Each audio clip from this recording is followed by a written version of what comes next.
अस्सलाम वालेकुम my family, कैसे हैं आप सब लोग। उम्मीद करती हूँ सब ठीक ठाक, खुशहाल और सेहतमंद होंगे। आज हम बनाने जा रहे हैं बहुत ही मज़ेदार और ठंडी ठार किस्म की खीर गर्मियों में ये बहुत मज़े की लगती है। इंशाल्लाह आप लोगों को बहुत पसंद आएगी। जल्दी से रेसिपी स्टार्ट करते हैं। हम लोगों ने क्या किया है, चावल लिए मैंने 4 चम्मच और इसको ग्राइंड कर लिया था। और इसमें जो है ना, मैं अब गाजरें कद्दूकश की हुई पड़ी हैं, मैं वो ऐड करूँगी थोड़ा सा टेस्ट के लिए, सिर्फ हाफ़ प्याली। और उसके साथ में इसमें 1.5 कप जो है ना वो पानी डाल के इनको तकरीबन 4 से 5 मिनट वेट लगा दूंगी और इन्हें गला लूँगी मैं अच्छे से, ताकि ये जल्दी जल्दी जो है ना खीर बन जाए और ठंडी ज़्यादा अच्छे से हो जाए, जितनी ज़्यादा जल्दी बनी होगी। 1.5 कप पानी ऐड करेंगे और उसके बाद जो है ना हम लोगों ने इसको गला लेना है तकरीबन 4 से 5 मिनट वेट लगाने के बाद। और यहाँ मैं आपको बताऊँ कि फ्रीज़ की हुई मैं चीज़ जो है ना वो यूज़ करती हूँ। मुझे किसी ने पूछा था कि आप फ्रीज़ की हुई चीज़ यूज़ करती हैं जो अनहेल्दी होती है, तो वो इसलिए यूज़ करती हूँ क्योंकि यहाँ करीब कोई भी शॉप नहीं है जहाँ से हम लोग सब्ज़ी वगैरह परचेज़ कर सकें।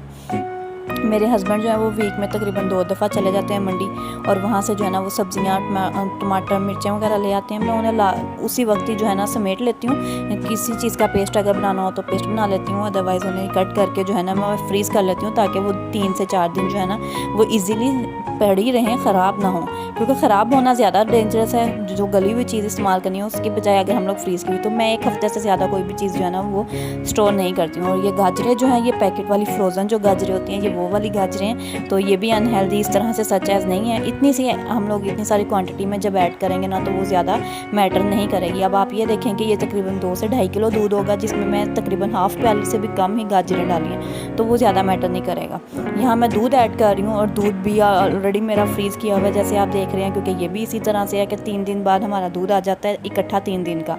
तो जो यूज़ करना होता है वो हम फ्रिज में रख लेते हैं, बाकी हम फ्रीज़ कर लेते हैं ताकि वो ख़राब ना हो। क्योंकि अब गर्मियाँ आ गई हैं और गर्मियों में इस तरह से चीज़ें संभालना बहुत मुश्किल हो जाता है। यहाँ आप देख सकते हैं कि दूध जो है ना वो बॉयल होना शुरू हो चुका है। मैं अब इसमें जो है हाफ़ चम्मच इलायची पाउडर ऐड करूँगी। अगर पाउडर नहीं है तो आप फ्रेश इलायची जो साबुत होती है ना वो 2 इसमें ऐड कर दें तकरीबन। और इसके साथ जो है ना मैंने इसमें 1 कप जो है ना वो चीनी का ऐड करना है। आप अपने टेस्ट के अकॉर्डिंगली उस चीनी को कम या ज़्यादा भी कर सकते हैं। मैं इसमें 1 कप कर रही हूँ क्योंकि ज़्यादा मीठा हमारे नहीं शौक से खाते हैं, तो इसलिए मैंने थोड़ी कम डाली है। अब मैं इसको अच्छे से पका लूँगी, इतना पकाऊँगी कि खीर जो है ना वो अच्छी क्वांटिटी में गाढ़ी हो जाए और थिक हो जाए। हम लोगों ने इतना इसको पकाना है, जैसे मेरी मदर जो है वो उनका एक जुमला होता है कि खीर वो जो पक पक के अपना कलर चेंज कर चुकी हो, तो हम लोगों ने इसको उतना ही पकाना है। और तकरीबन मुझे ना इसको आधा घंटा लगा था पकाने में। और ये देखिए हमारी फाइनल लुक जो है ना वो खीर की कुछ इस तरह से बहुत ही मज़ेदार किस्म की। एक ही टाइम में जो बाउल है ना पूरे का पूरा खाली हो गया था।